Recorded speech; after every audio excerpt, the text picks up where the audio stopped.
Muy bien. Primer libro de Samuel, capítulo 30.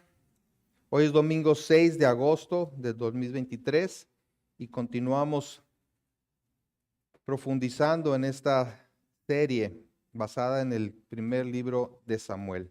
Y he titulado este mensaje, ¿hasta cuándo? A manera de interrogación, ¿hasta cuándo? Acompáñenme por favor ahí en su Biblia al capítulo 30. Y leemos así: Cuando David y sus hombres vinieron a Siclac al tercer día, los de Amalec habían invadido el Negueb y a Siclac, y habían asolado a Siclac y le habían prendido fuego, y se habían llevado cautivas a las mujeres y a todos los que estaban allí, desde el menor hasta el mayor, pero a nadie habían dado muerte, sino se los habían llevado al seguir su camino. Vino pues David con los suyos a la ciudad, y he aquí que estaba quemada, y sus mujeres y sus hijos e hijas habían sido llevados cautivos. Entonces David y la gente que con él estaba alzaron su voz y lloraron, hasta que les faltaron las fuerzas para llorar. Las dos mujeres de David, Ahinoam, Jezreelita, y Abigail, la que fue mujer de Nabal, el de Carmel, también eran cautivas. Y David se angustió mucho porque el pueblo hablaba de apedrearlo, pues todo el pueblo estaba en amargura de alma, cada uno por sus hijos y por sus hijas. Mas David se fortaleció en Jehová su Dios. Y dijo David al sacerdote Abiatar, hijo de Ahimelech: yo te ruego que me acerques el ephod. Y Abiatar acercó el ephod a David. Y David consultó a Jehová, diciendo: ¿perseguiré a estos merodeadores? ¿Los podré alcanzar? Y él le dijo: síguelos, porque ciertamente los alcanzarás, y de cierto librarás a los cautivos. Partió pues David, él y los 600 hombres que con él estaban, y llegaron hasta el torrente de Besor, donde se quedaron algunos.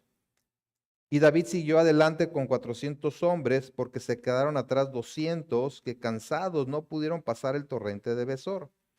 Y hallaron en el campo a un hombre egipcio, el cual trajeron a David, y le dieron pan, y comió, y le dieron a beber agua. Le dieron también un pedazo de masa de higos secos y 2 racimos de pasas.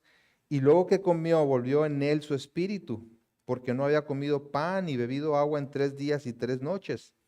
Y le dijo a David: ¿de quién eres tú y de dónde eres? Y respondió el joven egipcio: yo soy siervo de una malecita, y me dejó mi amo hoy hace 3 días, porque estaba yo enfermo. Pues hicimos una incursión a la parte del Negueb, que es de los Cereteos, y de Judá, y al Negueb de Caleb, y pusimos fuego a Siclac. Y le dijo David: ¿me llevarás tú a esa tropa? Y él dijo: júrame por Dios que no me matarás, ni me entregarás en mano de mi amo, y yo te llevaré a esa gente. Hasta ahí. Bueno, amado Padre, nuevamente reconocemos que eres tú, a través de tu palabra, hablando a nuestra vida. Ayúdanos a tener un corazón receptivo, a escuchar tu voz y a responder a ella, atesorándola, Señor, y clamando para que podamos vivir conforme a ella. Gracias, Señor, por guiarme a través de la exposición de tu palabra. Yo te pido que caiga en terreno fértil y tú traigas fortaleza, edificación, afirmación también y salvación a estos los oyentes. Te lo pido en el nombre de Jesús. Amén. ¿Hasta cuándo? ¿Hasta cuándo? Una pregunta que me recordó cuando entrenábamos básquetbol y que tenía un entrenador que nos ponía a correr alrededor del campo sin decirnos cuántas vueltas o qué tanto tiempo habríamos de correr.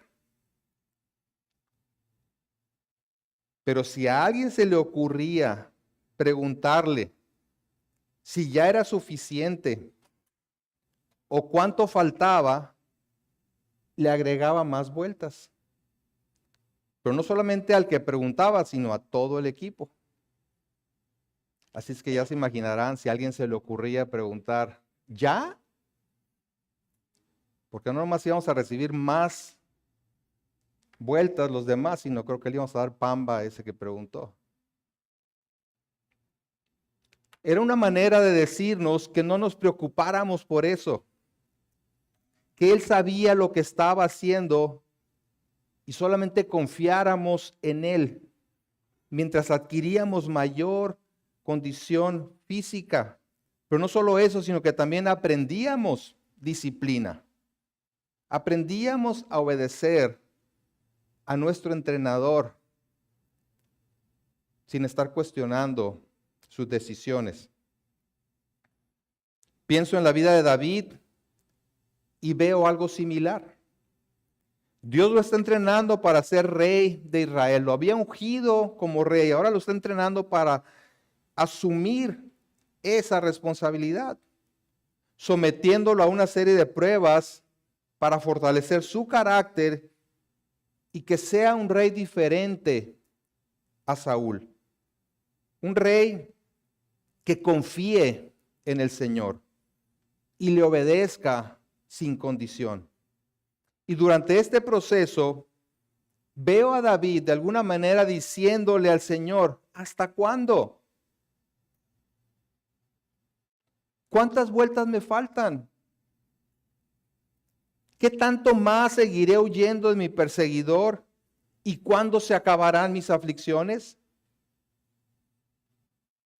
Por cierto, en uno de sus salmos, David lanza la pregunta. En el 13:1 dice, ¿hasta cuándo, Jehová? ¿Me olvidarás para siempre? Ciertamente David había visto la mano providencial y cuidadosa de Dios una y otra vez, librándolo no solo de su acérrimo perseguidor, el rey Saúl, sino de sí mismo y sus reacciones violentas. Y la última vez de verse entre el ejército filisteo peleando en contra de Israel. Y aún cuando David había visto la intervención providencial de Dios, al salvarlo de luchar contra Saúl y el ejército de los israelitas, enfrentó una situación sumamente difícil a su regreso a Siclag, que lo puso a prueba una vez más. Una prueba no tanto para saber cómo respondería, sino para fortalecerlo más en la fe, en preparación para asumir el trono como rey de Israel. Dios estaba moldeando el carácter de David para que su confianza en él se afirmara todavía más. Yo creo que de haber sido contemporáneos, las palabras del apóstol Pedro en 1 Pedro 5 le habrían sentado muy bien a David.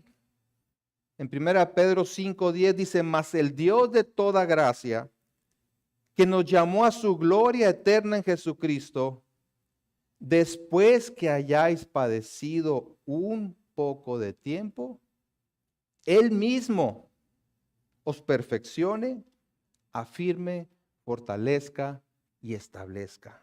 A Él sea la gloria y el imperio por los siglos de los siglos. Amén. Todas estas acciones de Dios tienen que ver con una preparación para cumplir un propósito o una función determinada. Y así como David estaba siendo pulido, perfeccionado para una tarea muy importante a través del sufrimiento, así también cada cristiano, cada uno de nosotros que hemos sido llamados a su gloria eterna en Jesucristo, estamos en ese proceso de entrenamiento para reflejar cada vez mejor el carácter de nuestro Dios y Salvador. ¿Hasta cuándo? ¿Hasta cuándo? La respuesta es muy sencilla y la da Pablo en Filipenses 1:6. Estando persuadido de esto, que el que comenzó en vosotros la buena obra, la perfeccionará hasta el día de Jesucristo.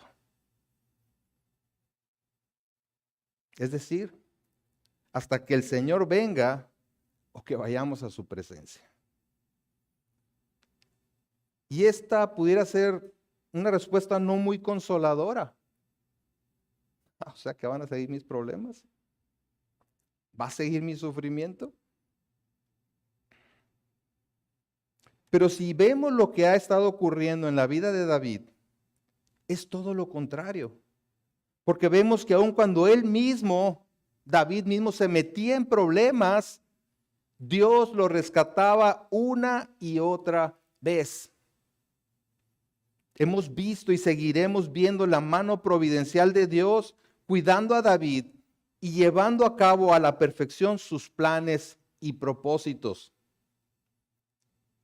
En el desenlace de este primer libro de Samuel tenemos por un lado el triste destino de Saúl. Hemos visto cómo él va en una espiral descendiente, va de picada hacia el abismo. Y por otro lado, vemos a David mostrando un creciente carácter piadoso y una fe cada vez más firme. Veremos en esta parte de la historia la respuesta tanto de David como de su gente a una situación sumamente desoladora, que nos enseñará la manera en la que debemos responder a las situaciones difíciles que se nos presentan.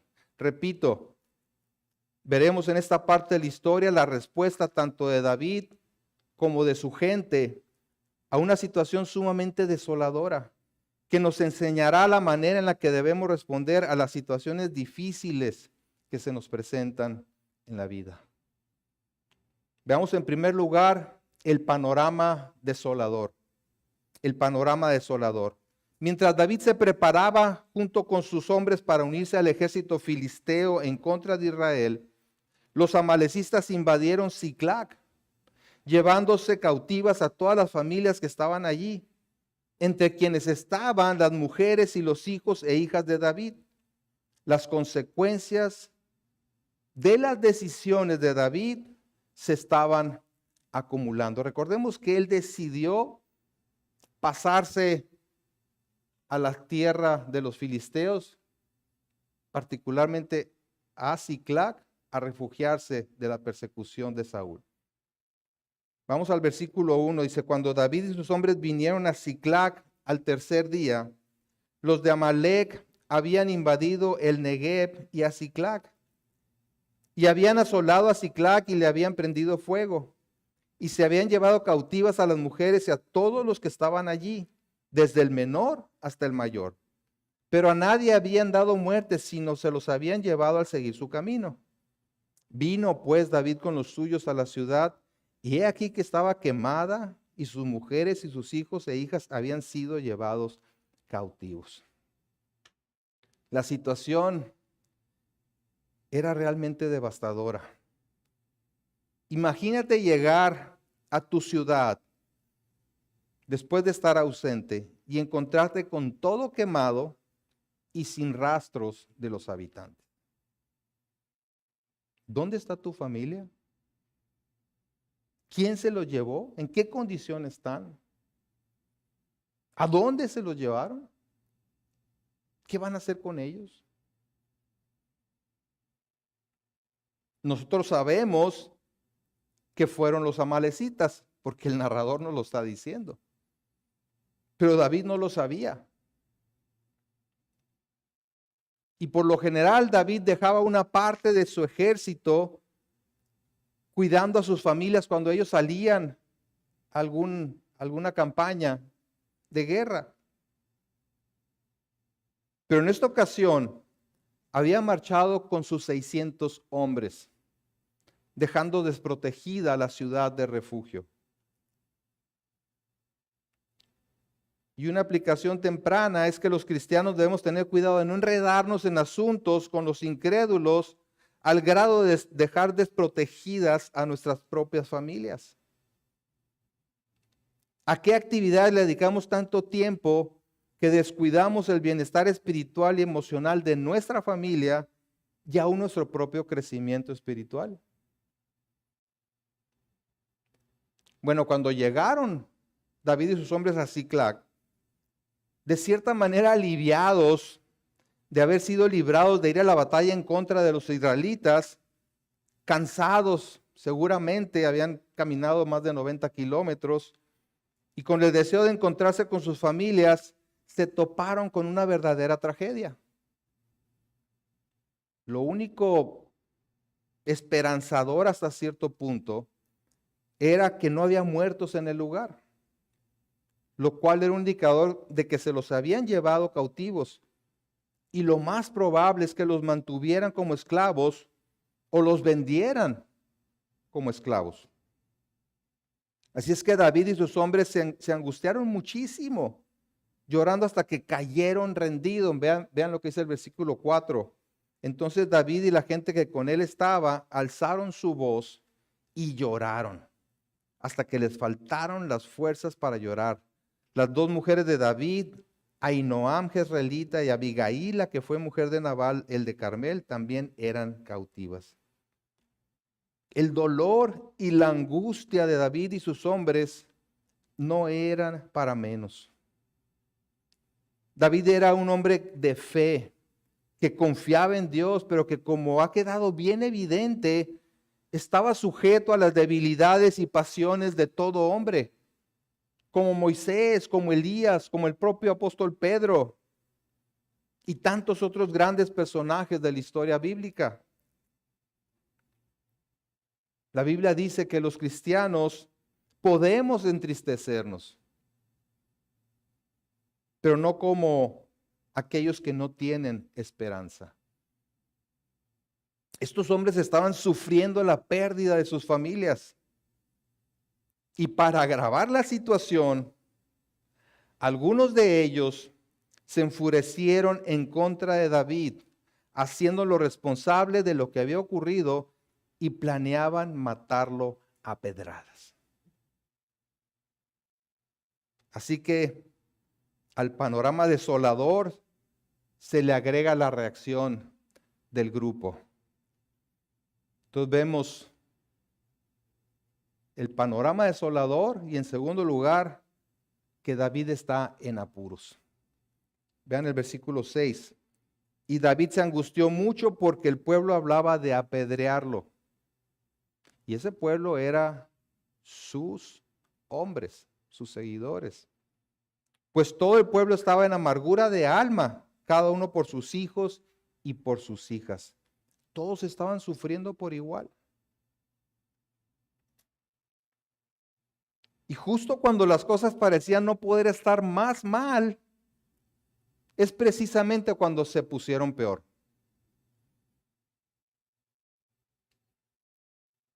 David, insisto, decidió refugiarse entre los filisteos, los enemigos acérrimos del pueblo de Dios. Aún logró engañar a Aquis, un rey de los filisteos, y ganarse su confianza. Había logrado, por la intervención divina, librarse de ir a la guerra en contra de Israel. Pero ahora la dificultad viene por las acciones de los amalecitas, a quienes David había usado para engañar al propio Aquis. Y a esto se le sumó la irritación de su propia gente. Estaban, dice, en amargura de alma, y entonces buscaron a quién echarle la culpa de lo sucedido.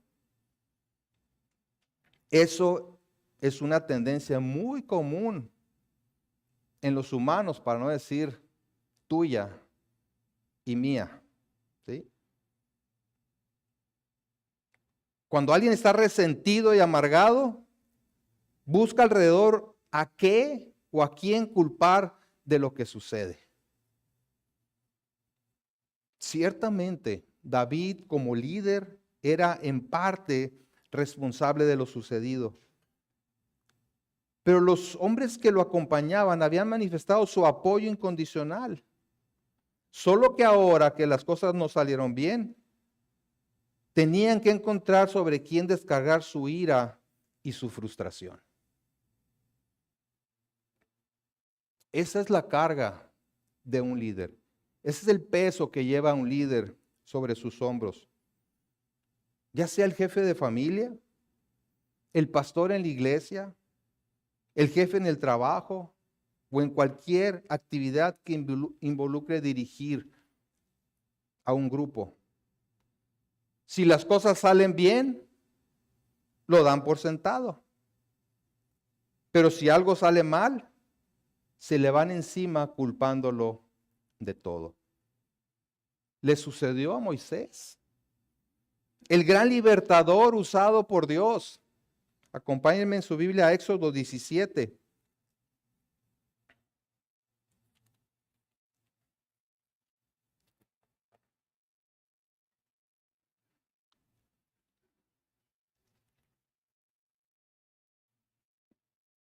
Éxodo 17 a partir del versículo 1.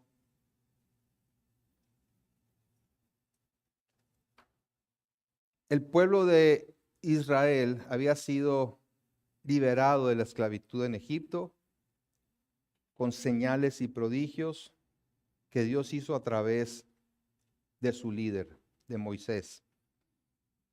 Están en el desierto y ese es el contexto para el 17:1. Dice, toda la congregación de los hijos de Israel partió del desierto de Sin por sus jornadas conforme al mandamiento de Jehová y acamparon en Refidim. Y no había agua para que el pueblo bebiese. Y altercó el pueblo con Moisés y dijeron, danos agua para que bebamos. Y Moisés les dijo, ¿por qué altercáis conmigo? ¿Por qué tentáis a Jehová? Así que el pueblo tuvo allí sed y murmuró contra Moisés y dijo, ¿por qué nos hiciste subir de Egipto para matarnos de sed a nosotros, a nuestros hijos y a nuestros ganados? Entonces clamó Moisés a Jehová diciendo, ¿qué haré con este pueblo? De aquí a un poco me apedrearán. Ciertamente, regresando a David, fue un error desde el principio irse a refugiar a tierras filisteas, fingiendo lealtad a un rey filisteo, a Aquis. Y en esa situación, como vimos la semana pasada, Dios lo había librado de verse en medio de la guerra en contra de su propio pueblo de Israel. Pero ahora surge esta crisis. ¿Será un castigo divino por no confiar en Él y refugiarse con el enemigo? Puede ser. Puede ser porque Dios al que ama, disciplina y azota a todo aquel que recibe por hijo. Pero en este caso parece más bien que se trata de una prueba adicional para ver de qué manera respondería el futuro rey de Israel. David también tenía motivos para lamentarse. Sin embargo, a diferencia de esos hombres de su pueblo, no dio rienda suelta a sus pasiones, sino que puso en práctica su fe. La respuesta de David fue distinta a la respuesta de su gente y a la de Saúl. Digamos que fue una respuesta espiritual. Entonces, en tercer lugar, vemos una respuesta espiritual. ¿Sí? La segunda parte del versículo 6 dice, mas David se fortaleció en Jehová su Dios. Mas David se fortaleció en Jehová su Dios. Si se les olvida toda la prédica de hoy, que no se les olvide esta porción de este versículo. ¿Okay? Es fundamental. Es fundamental para nuestra vida cristiana. Además de la gran angustia de no saber de su familia, David tenía la presión del pueblo que tramaba matarlo a pedradas. Ahora sí que estaba contra la pared, aparentemente sin opciones, porque por un lado lo amenazaban sus propios seguidores Pero tampoco podía regresar a Israel porque allá estaba Saúl, su perseguidor. Así es que la única escapatoria, ¿para dónde creen que era? Si no podía ir para atrás, ni para adelante, ni para los lados, ¿cuál era su única escapatoria? Voltear hacia arriba. Voltear hacia arriba. Y eso es lo que hizo. Se fortaleció en Jehová su Dios. Lo que debió haber hecho desde un principio, ¿verdad? Ay, David. Antes de buscar refugio entre los filisteos. Pero ahora Dios en su misericordia lo acorrala para que lo haga. Y en algún momento escribiría él en base a sus experiencias. Vean lo que dice el Salmo 121. Salmo 121.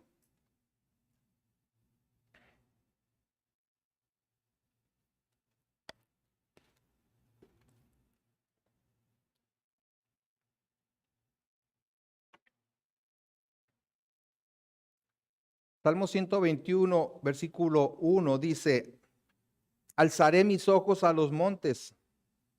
¿De dónde vendrá mi socorro? Y la respuesta en el 2, mi socorro viene de Jehová, que hizo los cielos y la tierra. Y en el 34, 6, Salmo 34, versículo 6.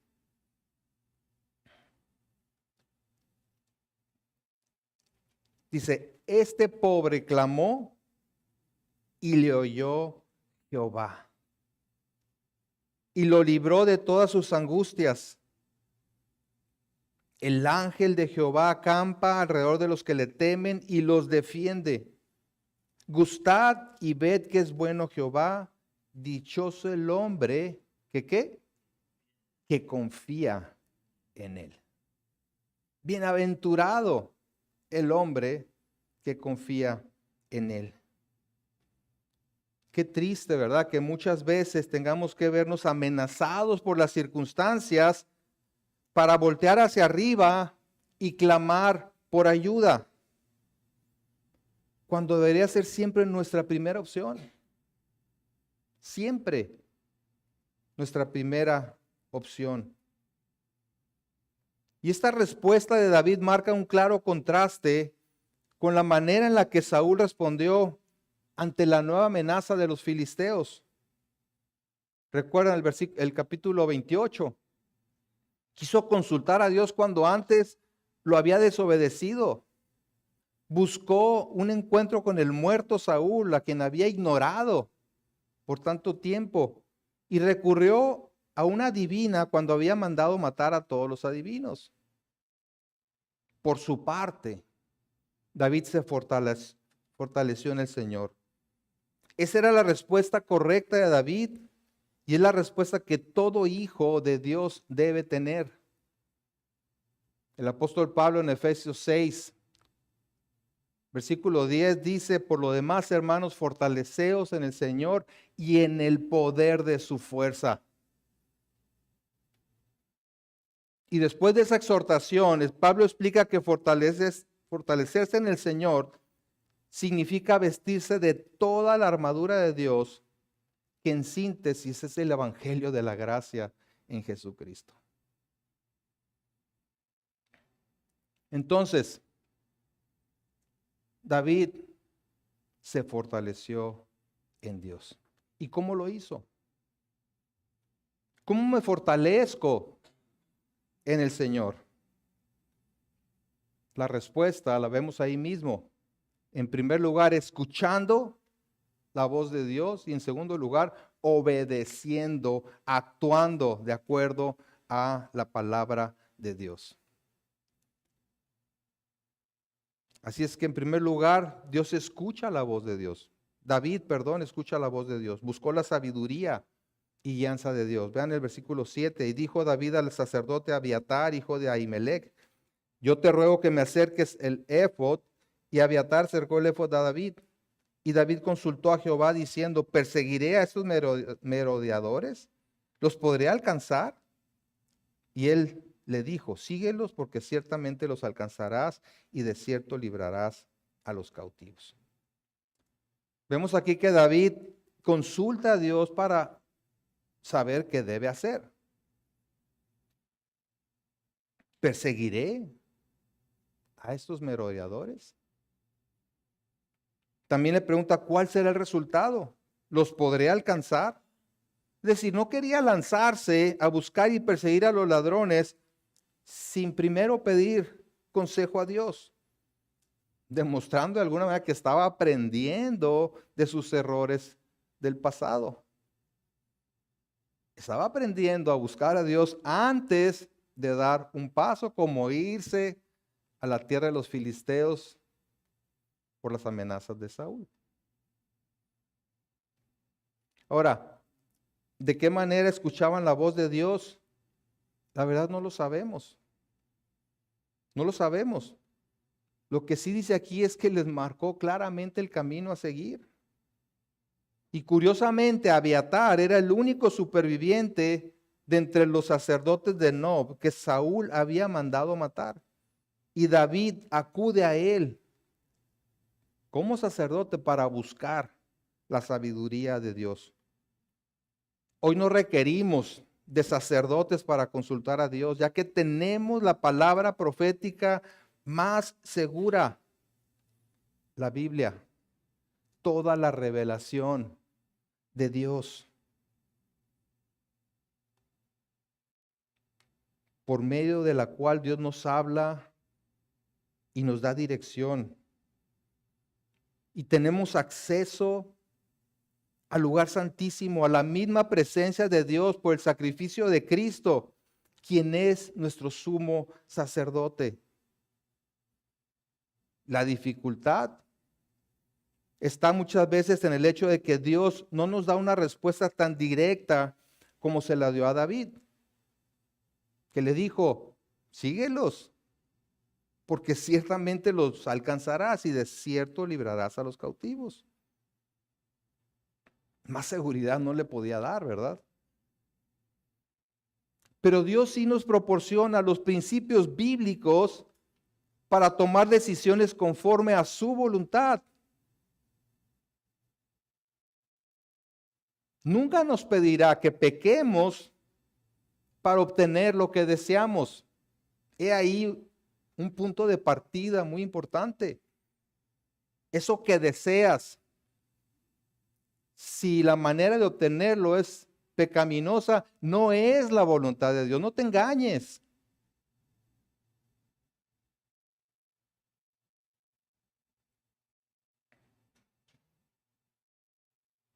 Nos proporciona los principios bíblicos para poder tomar decisiones conforme a su voluntad. Buscar el consejo de Dios implica dejar que el Señor nos muestre las verdaderas intenciones del corazón para querer hacer algo. ¿Para qué quiero hacer tal o cual cosa? Es una pregunta importantísima. Oye, que esto me está permitido. Sí, no está prohibido, pero ¿para qué la quieres hacer? ¿Qué vas a ganar con eso? ¿O qué vas a perder con eso? ¿Cómo afecta esto mi vida espiritual? ¿Qué implicaciones tiene para toda mi familia? En Proverbios 21:2, en una versión parafraseada, fíjense lo que dice: cada cual cree que lo que hace está muy bien, pero el Señor es el que juzga las verdaderas intenciones. Nosotros creemos que algo, ¿verdad? Es lo mejor. Pero si esperamos en el Señor, si lo consultamos con honestidad, Él nos va a mostrar nuestras verdaderas intenciones. Como dice el mismo salmista en el 139, Versículo 23, examíname, oh Dios, y conoce mi corazón, prueba y conoce mis pensamientos. ¿Nos atrevemos a presentarnos delante de Dios de esa manera? ¿Nos disponemos, nos hacemos vulnerables delante de Él para pedirle que examine nuestras motivaciones? Dice, y ve si hay en mí camino de perversidad y guíame en el camino eterno. ¡Wow! Que tuviéramos esta actitud cada vez que vamos a tomar una decisión. ¿Cómo cambiarían las cosas? Bueno, aún en este caso, Dios no le reveló todo a David en el instante. Solo le dijo que lo siguiera. Y eso es lo que David hizo. Y eso nos lleva a la segunda manera en que hacemos caso a la palabra de Dios, obedecer la voz de Dios. ¿Sí? ¿Cómo nos fortalecemos en el Señor? Escuchando su palabra y respondiendo, actuando en consecuencia. Dice el versículo 9, partió pues David, él y los 600 hombres que con él estaban, y llegaron hasta el torrente de Besor, donde se quedaron algunos. Entonces, como les digo, una cosa es escuchar la voz de Dios, escuchar su palabra y conocerla, y otra es obedecerla. Podemos leer su palabra, podemos oír su palabra, podemos estar aquí domingo tras domingo escuchando la exposición de la palabra de Dios. Y qué bueno. Pero ¿qué hacemos con ella? David se fortaleció por medio de la palabra de Dios y de inmediato actuó en base a ella sin saber exactamente a quién perseguía ni a dónde se habían ido. Es decir, David actuó por fe, confiando en la palabra de Dios. Síguelos. ¿Ok? ¿Para dónde? A ver, ¿a dónde sopla el viento? Obviamente que tenía cierto entrenamiento militar, podía seguir ciertas huellas, ¿verdad? Pero Dios no, aún así no lo dejó solo con eso. ¿Y qué pasó con sus hombres? ¿Lo siguieron? No lo dice, ¿verdad? Pero me imagino a David sumamente compungido con toda la situación, pero fortalecido en el Señor y diciéndole a su gente, Jehová nos ha indicado que debemos apresurarnos para alcanzar a los ladrones y recuperar a nuestras familias. Miren, si quieren después me apedrean, pero ahorita la prioridad es, vamos por ellos.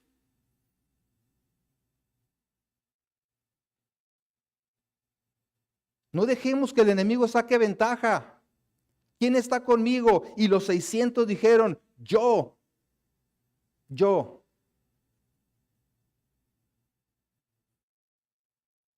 Los 600 partieron junto con David, persiguiendo al enemigo y al rescate de sus familias.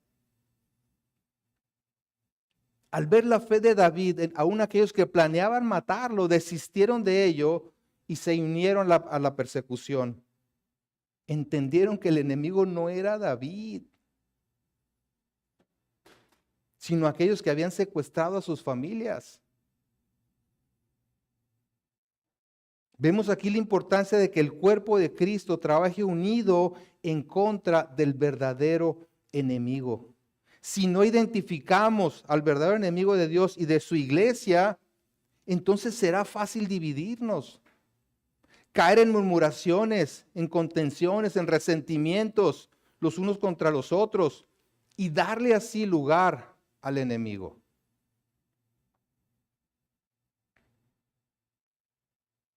Así es que todos unánimes dicen, vamos tras ellos, porque Dios nos prometió que los vamos a alcanzar y vamos a recuperar a nuestras familias. Vamos tras ellos. Ahora, después de un tiempo, no todos pudieron continuar con la persecución. Vean el versículo 10.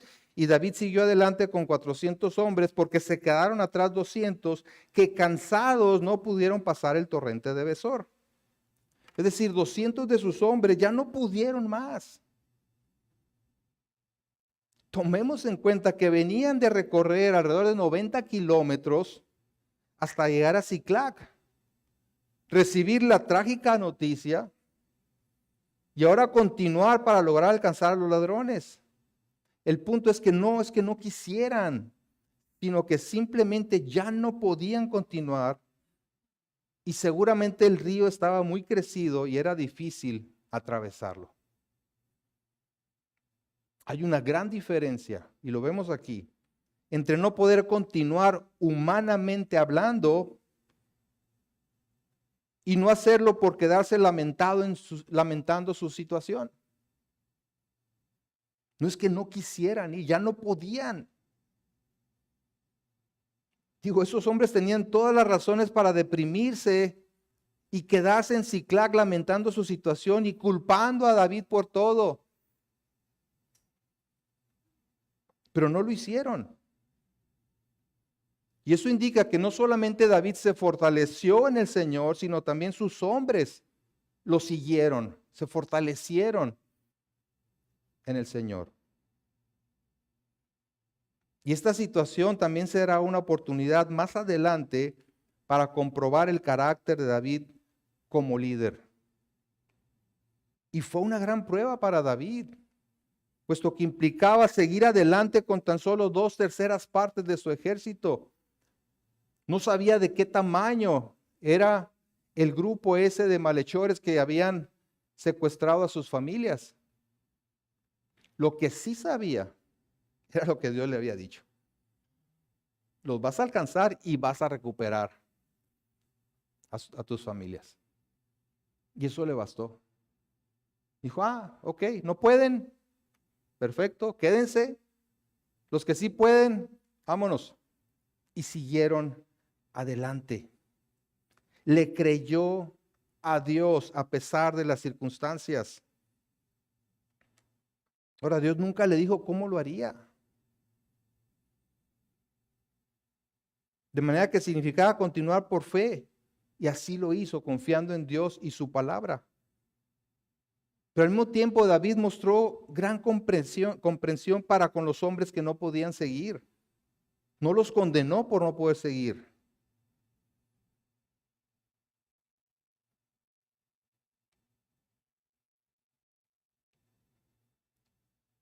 Entonces, siguen adelante. ¿A dónde?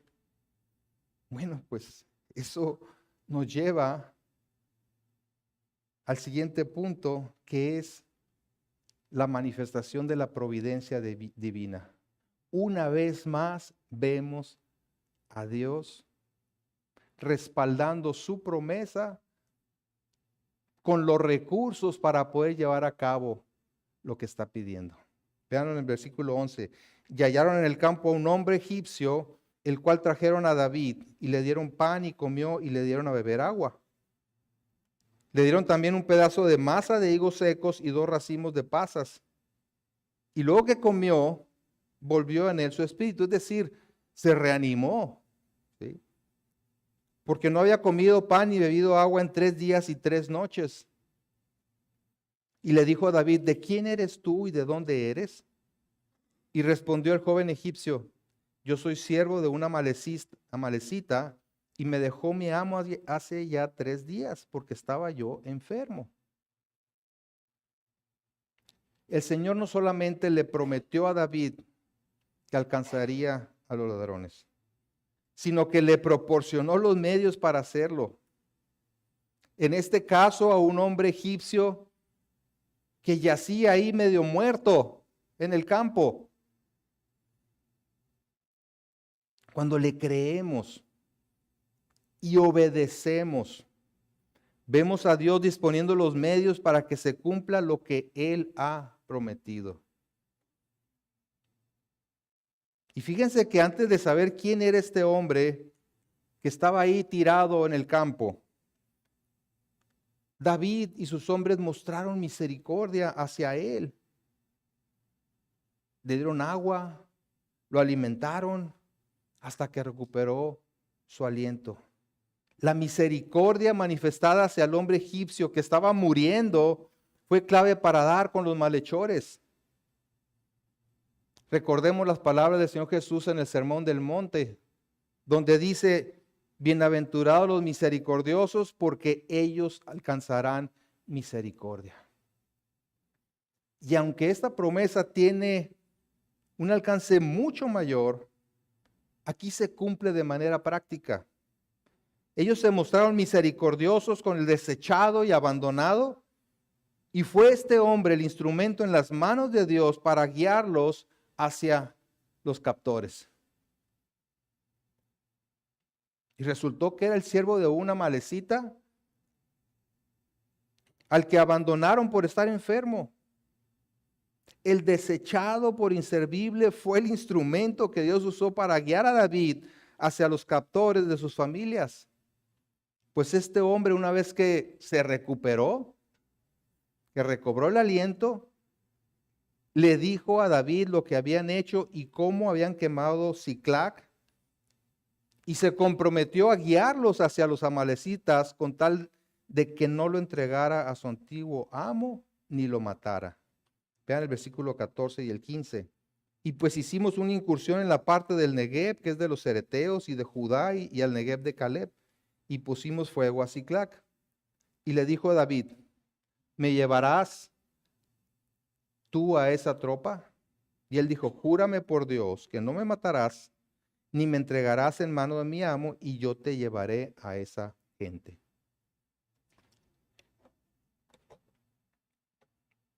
David aparentemente aceptó los términos de este acuerdo. Entonces el hombre los llevó a la ubicación de los amalecitas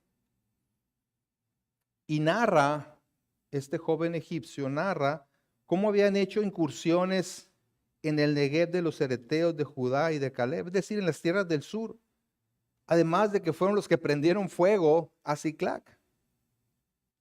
Y curiosamente, estos lugares son los mismos que David engañosamente había dicho previamente al rey Aquis que había atacado, en el versículo 27. Cosa que nunca hizo, solamente le hizo creer a Aquis que lo había hecho. ¿Qué sucedió a continuación? Lo veremos, si Dios lo permite, en la siguiente exposición. Hemos visto que Dios continúa preparando a David para asumir el trono de tal manera que sea diferente a Saúl. No perfecto, pero sí con la convicción y fortaleza para hacer las cosas a la manera de Dios, confiando en Él y obedeciendo su palabra. ¿Hasta cuándo? ¿Hasta cuándo seguiría ese entrenamiento? Hasta que Dios juzgara necesario. Hasta que Él, en su soberanía, determinara que ya era el tiempo. Y lo mismo está haciendo en cada uno de sus hijos. Aquellos que por la fe en Jesucristo han pasado de muerte a vida y han sido incluidos en la familia de Dios. En algunos casos nos impide transitar por caminos pecaminosos. Nos estorba para que no metamos la pata. ¿Sí? Pero en otros casos nos permite que nos metamos en problemas por causa de nuestra autonomía, excesiva confianza en nosotros mismos y por nuestra rebelión. Y una vez aprendida la lección, Él mismo, Dios mismo nos rescata, esperando que confiemos en Él y actuemos en obediencia. ¿Cómo respondemos a las crisis que se presentan en nuestra vida? ¿Nuestra respuesta es espiritual o es carnal? ¿Y qué es lo que muestra nuestra respuesta acerca de nuestra fe? ¿Qué dice acerca de nuestra fe la manera en que respondemos a los problemas y situaciones difíciles en nuestra vida? ¿A dónde volteamos cuando surgen situaciones difíciles? ¿En qué o en quién nos fortalecemos? David, lo hemos visto, se fortaleció en Jehová su Dios. Y así debemos hacer nosotros también. Para que, como dice Pablo en Colosenses 1, si vamos a Colosenses 1, y con esto cerramos.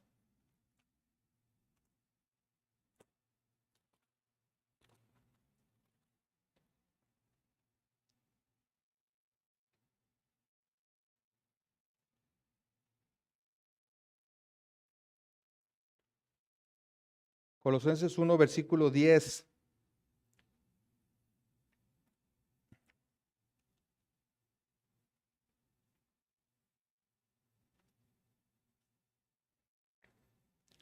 Dice, para que andéis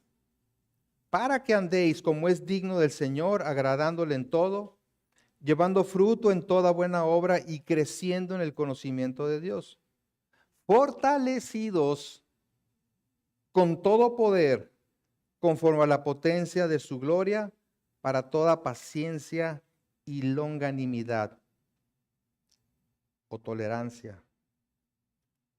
Con gozo dando gracias al Padre que nos hizo aptos para participar de la herencia de los santos en luz, el cual nos ha librado de la potestad de las tinieblas y trasladado al reino de su amado Hijo, en quien tenemos redención por su sangre, el perdón de pecados. Es decir, es por la fe en Cristo que Dios nos ha hecho aptos, que nos ha declarado capaces, que nos ha capacitado para participar del reino de luz. No porque nosotros hubiéramos podido hacerlo, jamás. Jamás. Él nos ha imputado la justicia de Cristo y puso sobre él nuestras injusticias para que participáramos del reino de la luz. Y trasladado al reino de Cristo, en quien hemos sido perdonados y libertados para poder caminar en confianza y obediencia a Dios. Andar como es digno del Señor, agradándole en todo y llevando fruto espiritual, solo es posible fortalecidos en Él, dejando la vida simple para crecer en el conocimiento de Dios y de su obra salvadora. El Salmo 37, versículo 3, dice, confía en Jehová y haz el bien, y habitarás en la tierra y te apacentarás de la verdad. Deleítate a sí mismo en el Señor, y Él te concederá las peticiones de tu corazón. Encomienda a Jehová tu camino y confía en Él, y Él hará. Confía, créele, obedece, deleítate en su salvación, deleítate en Él. ¿Y qué va a pasar? Él hará.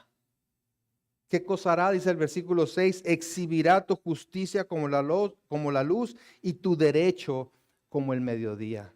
Es decir, te mostrará justificado por medio de la justicia de Cristo.